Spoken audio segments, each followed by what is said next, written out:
Bismillahirrahmanirrahim. Assalamualaikum warahmatullahi wabarakatuh.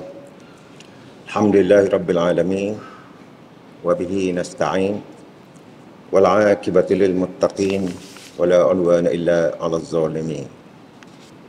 Yang Muhammad Datuk yang dipertua, ahli-ahli yang berhormat. Alhamdulillah, setinggi-tinggi kesyukuran kita sama-sama panjatkan kehadrat Allah Subhanahu wa taala kerana dengan limpah rahmat dan inayahnya kita dapat berkumpul untuk berbahas dan berbincang dalam dewan yang mulia ini bagi melaksanakan amanah daripada Allah Subhanahu wa taala dan melaksanakan tanggungjawab kepada rakyat negeri Terengganu. Sekalung penghargaan saya rakamkan kepada semua ahli-ahli yang berhormat yang telah mengambil bahagian dalam sesi perbahasan belanjawan 2023 pada kali ini.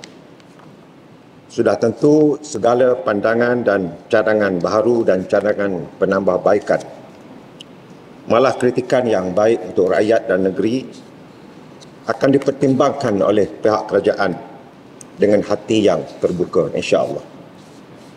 Terima kasih kepada semua ahli-ahli yang berhormat, termasuk juga kepada ahli-ahli yang berhormat, ahli-ahli Majlis Mesyuarat Kerajaan Negeri yang telah menggolong mengikut bidang masing-masing. Apa yang pasti, pendekatan meneliti keutamaan ataupun prioriti dengan izin, iaitu menentukan mana yang perlu didahulukan untuk didahulukan dan mana yang dikemudiankan untuk dikemudiankan akan senantiasa diambil kira oleh pihak kerajaan. Pada kesempatan ini juga saya ingin mengucapkan terima kasih kepada semua ketua-ketua jabatan, pegawai-pegawai kerajaan dan yang terlibat secara langsung dan tidak langsung dalam persidangan kali ini, termasuklah semua rakan-rakan media yang membuat liputan serta para pemerhati yang sungguh bersabar dan tentunya terhibur dengan keadaan kami semua ahli-ahli yang berhormat dalam dewan yang mulia ini. Yang berhormat Datuk Yang di-Pertua dan ahli-ahli yang berhormat sekalian, saya difahamkan bahawa ramai di kalangan ahli-ahli yang berhormat yang menyentuh mengenai pelbagai inisiatif pemberian tunai yang telah saya umumkan pada Isnin lalu semasa pembentangan bajet 2023. Barangkali ahli yang berhormat juga masih ingat di mana saya pernah menekankan keperluan melaksanakan falsafah memberi joran kepada Pok Ya adalah lebih baik dari memberi ikan.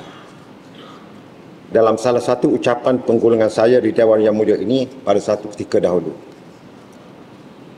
Ada juga yang menulisnya dengan lebih panjang menyebut bahawa kita memberikan ikan kepada Pok Ya, maka ikan berkenaan boleh dimakan untuk sehari sahaja. Dan jika kita mengajar Pok Ya untuk menangkap ikan, ianya akan membolehkan Pok Ya untuk menangkap ikan seumur hidupnya. Secara umumnya kita akan nampak bahawa ada kebenaran dalam falsafah ungkapan ini. Kerana kita percaya kemahiran dan ilmu adalah lebih berdaya tahan dan mampu membawa kita berdepan dengan cabaran secara jangka masa panjang. Saya sangat bersetuju sebagaimana ahli-ahli yang berhormat sekalian. Walaupun begitu, sekiranya kita meneliti dengan lebih mendalam, melihat dari sisi pandang yang lebih realistik untuk keadaan yang lebih khusus atau keadaan-keadaan tertentu, maka kita akan memahami beberapa perkara. Bahawa yang pertama, Pok Ya yang memiliki joran sahaja tidak cukup, kerana Pok Ya perlu tahu ilmu dan kemahiran menggunakan joran. Yang kedua, sementara Pok Ya belajar ilmu dan mahir menggunakan joran atau mahir menangkap ikan menggunakan kail, apa yang Pok Ya nak makan dalam tempoh itu? Maka kita akan bertemu dengan keadaan di mana sementara Pok Yah dapat tahu cara menggunakan joran dan mampu menangkap ikan, maka kita masih perlu memberikan ikan secara time base dengan izin atau berdasarkan tempoh masa yang tertentu. Kerana Pok Yah perlu memberi makan kepada keluarganya. Bukan sahaja pada hari ini, bahkan pada hari besok. Sementara menunggu saat Pok Yah berjaya berdiri dengan sendirinya untuk menangkap ikan. Inilah keadaan yang kita hadapi dalam membantu rakyat yang memerlukan, sehingga mereka mampu berdiri dan bergerak tanpa lagi dibantu. Yang Berhormat Datuk Yang di-Pertua dan ahli-ahli yang berhormat, dalam satu kajian dan rumusan oleh pengkaji ekonomi bertajuk dalam satu kertas yang bertajuk Government Support and the COVID-19 Pandemic, dengan izin yang diterbitkan oleh OECD, iaitu Organisation for Economic Cooperation and Development, iaitu salah satu forum antarabangsa di mana kerajaan dari 37 buah negara demokrasi yang mengamalkan market-based economy dengan izin untuk membangunkan standard policy bagi mempromosikan peningkatan ekonomi lestari. Menekankan bahawa selain dari langkah fiskal seperti pelepasan cukai tertentu, subsidi gaji, penangguhan bayaran bil dan sewa, kerajaan juga boleh, jika boleh dalam keadaan tertentu, untuk melaksanakan langkah yang membolehkan pengguna, atau dalam kes kita yang kita tekuni di Terengganu ini adalah golongan bersasar, untuk menggunakan tunai atau cash dengan izin mengikut keperluan mereka sendiri yang sudah tentunya tidak sama di antara setiap individu. Tulisan itu menyebut, ringkasannya dengan izin, government should favor, where possible, measures that benefit final consumers directly and leave them free to decide how to spend the cash they receive. Walau bagaimanapun, keadaan seperti ini tidak sentiasa benar untuk semua jenis penerima bantuan tunai dan tidak semesti betul untuk semua keadaan.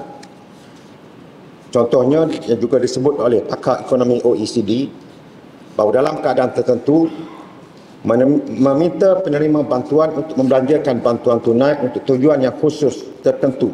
Contohnya seperti untuk membeli minyak petrol bersubsidi, boleh menghantar mesej yang salah kepada pengeluar dan pasaran, serta mengganggu keperluan. Nanti saya pergi hayat sikit. Serta mengganggu keperluan pilihan pengguna yang berbeza-beza keadaannya. Sila.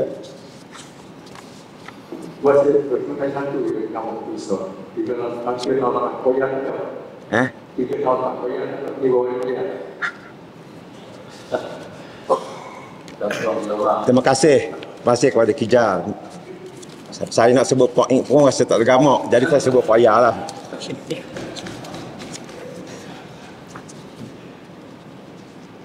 Datuk Yang di-Pertua dan ahli yang berhormat, di masa yang sama saya percaya bahawa semua ahli yang berhormat amat memahami bahawa isu dan cabaran yang dihadapi oleh mana-mana negara di waktu ini untuk memulihkan ekonomi dan berdepan dengan pelbagai cabaran, sebagaimana yang saya sebut dalam pembentangan bajet, dan saya nak sebut satu dua perkara yang saya tidak sebut semasa pembentangan bajet.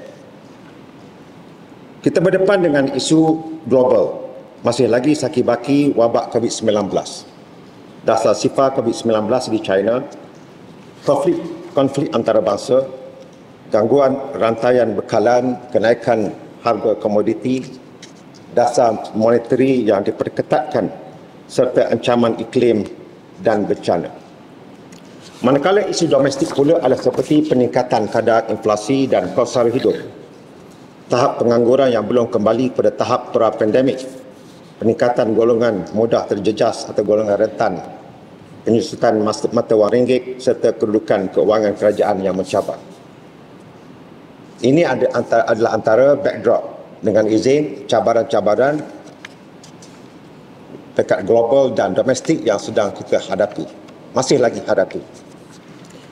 Kita juga sedar bahawa dalam masa yang sama, kerajaan pusat telah melaksanakan langkah fiskal seperti Pelan Pemulihan Ekonomi dan Kesejahteraan Rakyat menerusi 8 pakej rangsangan ekonomi bernilai RM530 bilion dan pelbagai insentif bantuan tunai sebanyak RM8 bilion. Langkah kawalan inflasi seperti kawalan harga dan penetapan harga siling, subsidi barangan terpilih dan bantuan sosial berjumlah RM77.7 bilion, serta pengukuhan fiskal dengan meluaskan asas hasil dan mengurangkan hutang, serta beberapa langkah monetary seperti peningkatan kadar dasar semalaman rupiah. Semua langkah-langkah ini dilaksanakan oleh kerajaan pusat sama dengan bantuan kerajaan negeri. Walaupun begitu, kita masih lagi berdepan dengan isu pemulihan ekonomi yang masih belum reda sepenuhnya dan terus berdepan dengan cabaran. Contohnya, kadar inflasi yang dikeluarkan oleh Jabatan Perangkaan Malaysia yang dipetik oleh Unit Perancang Ekonomi Jabatan Perdana Menteri mencatatkan kedudukan inflasi keseluruhan atau purata pada bulan September 2022 adalah pada 4.5%, di mana kadar tertinggi adalah pada kumpulan restoran iaitu 6.9%, makanan 6.8% dan pengangkutan 5.3%, berbanding pendidikan 1.3% dan kesihatan 1.0%. Keadaan ini berbeza ketika sebelum kita berdepan dengan pandemik. Meneliti keseluruhan keadaan ini dan cabaran-cabaran yang masih lagi ada sakit-baki ini, maka kita sampai kepada permasalahan kita atau problem statement kita dengan izin. Bahawa untuk menyelesaikan masalah semasa yang ada di kalangan rakyat kita ini, selain daripada melaksanakan intervensi monetary dengan izin yang dijalankan oleh pihak kerajaan pusat dan langkah-langkah fiskal ini, kita juga terpaksa mengambil langkah untuk memilih penerima-penerima yang bersasar ini dan bersifat sokongan sementara, bukan sampai bila-bila, tetapi sementara, di mana ketika ini keperluan makan minum yang menjadi cabaran dalam kadar inflasi yang tinggi, sama ada restoran atau makanan itu, menggambarkan bahawa kita berdepan dengan inflasi terhadap kehidupan makan minum yang berada di tahap paling atas. Maka penerima ini yang dikategorikan dengan pelbagai I tadi, termasuklah I love you yang Muhammad Gija, mereka ini dibantu dan juga harus berusaha untuk membebaskan diri dari terus bergantung kepada bantuan. Yang kedua, pemberian-pemberian ini mesti dibaca bersekali dengan inisiatif-inisiatif lain yang telah diumumkan sebelum daripada ini, yang bertujuan untuk meningkatkan keupayaan kendiri kumpulan sasar. Antaranya bantuan pendidikan, penyediaan peluang dan penempatan pekerjaan, penyediaan program peningkatan kemahiran dan kemahiran semula, pelaksanaan latihan dan bimbingan keusahawanan termasuk penyediaan bantuan modal dan peralatan bagi menjalankan perniagaan, bantuan pengembangan pertanian dan juga inisiatif dalam sektor pelancongan. Maka kedua-dua joran dan ikan ini disediakan oleh kerajaan negeri setelah menimbang pelbagai perkara, sementara mereka mampu untuk belajar cara menggunakan joran dan mengail dan untuk membolehkan mereka memperolehi ikan.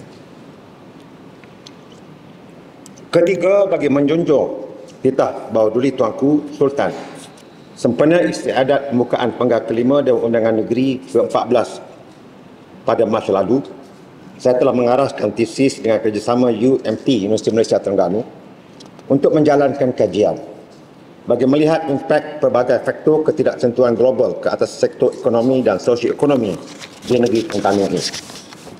Antara penemuan utama kajian ini ialah bahawa sejak Julai lalu, prevalence pendapatan berkurang dan tidak berubah dalam kalangan isi rumah B40 dan M40 di negeri ini ialah 95.9% dan 92.6% masing-masing. Pada masa yang sama, prevalence perbelanjaan bertambah bagi kumpulan isi rumah ini pula adalah 86.2% dan 90.9% masing-masing. Apa yang lebih merisaukan ialah sekitar 72.5% kumpulan isi rumah ini mengalami pengurangan simpanan. Justru itulah kerajaan negeri mengumumkan pemberian tunai ini sebagai strategi untuk memberi suntikan kecairan tunai kepada ekonomi domestik melalui perbelanjaan pengguna, di samping untuk mengurangkan beban keuangan rakyat kita agar dapat terus sustain dengan izin sementara keadaan kembali stabil. Pemberian secara bersasar ini yang dipengaruhi oleh faktor masa atau time base dengan izin dan mengikut keperluan yang berbeza-beza akan berubah jika keadaan juga berubah. Lihatlah kisah yang sangat terkenal yang selalu kita baca, kisah Sayyidina Umar Al-Khattab radhiyallahu an yang memberikan gandum kepada si ibu yang kelaparan bersama anaknya di waktu malam itu, dan ini adalah contoh pemberian bersasar yang dilaksanakan Khalifah Umar Al-Khattab. Manakala di ketika lain Sayyidina Umar Al-Khattab membangunkan saluran pertanian, tangki dan pintu air serbaguna, iaitu satu bentuk infrastruktur untuk orang ramai yang menjalankan aktiviti pertanian. Yang berhormat Datuk Yang Ketua dan ahli-ahli yang berhormat sekalian, apa yang paling penting, semua bantuan ini sama ada yang bersifat direct dengan izin, bersasar kepada penerima atau bersifat umum. Sebagaimana yang telah saya tegaskan sebelum ini, saya senantiasa memberikan peringatan kepada agensi pelaksana sehinggalah kepada peringkat JPKK agar agihannya mestilah diberikan secara adil tanpa melihat perbezaan parti politik mahupun bangsa ataupun agama. Siapa sahaja rakyat Terengganu yang layak dan melepasi syarat-syarat yang ditetapkan walau apa jua kaum dan agama mestilah diberikan bantuan ini asalkan mereka layak untuk menerima bantuan daripada kerajaan. Yang berhormat Datuk Yang Di-Pertua, ahli-ahli yang berhormat sekalian, politik pasca PRU ke-15. Kita semua baru sahaja melalui satu proses demokrasi yang sangat penting yang dilaksanakan sejak negara mencapai kemerdekaan dan kali pertama sebelum negara merdeka, iaitu melalui pilihan raya umum ke-15 yang cukup penting kepada kita semua. Keputusannya menyaksikan peralihan sokongan rakyat yang amat ketara kepada Perikatan Nasional dan PAS. Rakyat tua muda sudah membuat pilihan dan keputusan. Semua parti juga sudah dapat menilai sokongan dan dukungan rakyat kepada mereka semua. Yang menang tidak menang semua, yang kalah tidak kalah semua. Pada kesempatan ini saya ingin mengucapkan terima kasih kepada seluruh pengundi, terutamanya anak muda yang telah membawa gelombang sokongan ini kepada Perikatan Nasional dan PAS sama ada di Terengganu maupun di seluruh negara. Apa yang penting, tegurlah kami dengan berhemah sekiranya kami alpa dan terkhilaf dalam tindakan kami yang telah dipilih ini. Sebagaimana kami juga akan menegur anak-anak muda Pertiwi sekiranya dilihat tersasar dari perjalanan mereka. Adat bertanding ada kalah menang, maka tentunya ada yang gembira seumpama bulan jatuh ke riba, ada yang bersedih seumpama sudah jatuh di tipa tangga, dan sudahlah hamba diperhambakan dan sudahlah basah kehujanan, dan ada yang baru sedar ditipu muslihat seumpama baru terjaga dari tidur, dan ada seorang sahaja yang menjadi penyebab sehingga menyusahkan semua orang, ibarat telur sesangkap pecah sebiji, pecah semuanya. Yang paling utama kepada kita semua yang diberikan tanggungjawab ataupun tidak, kita tetap bersabar dengan ujian ini. Janganlah sampai kita hilang pertimbangan akal budi kita. Tugas kita ahli-ahli yang berhormat adalah bukan suatu pekerjaan, quote and quote, dengan izin. Bukan satu karier, tetapi adalah tugas tanggungjawab untuk bersama-sama membina negeri ini ke landasan yang sepatutnya. Generasi muda yang ada di hadapan pula adalah sebahagian dari kita semua berada di rumah kita, berada di lingkungan kita, jiran-jiran kita, sama penting, dan wajar kita dengari suara hati mereka, menekuni keperluan mereka dan membawa mereka bersama-sama kita bagi membina negeri dan negara ini, insya-Allah. Akhirnya saya labuhkan bicara kali ini dengan dua rangkap pantun. Hendak peruk, peruklah budi. Laranglah saing membuat rusuh. Mahu duduk, duduklah tinggi. Janganlah disokong orang yang memusuh. Khianatnya si buang, negara ditawan. Segala bohong diselimut alasan. Usah digadai prinsip perjuangan. Kelak di kebumi tanpa nisan. Yang berhormat Datuk Yang di-Pertua, ahli yang berhormat dan seluruh yang hadir dalam Dewan yang mulia dan berada di luar Dewan. Sekian.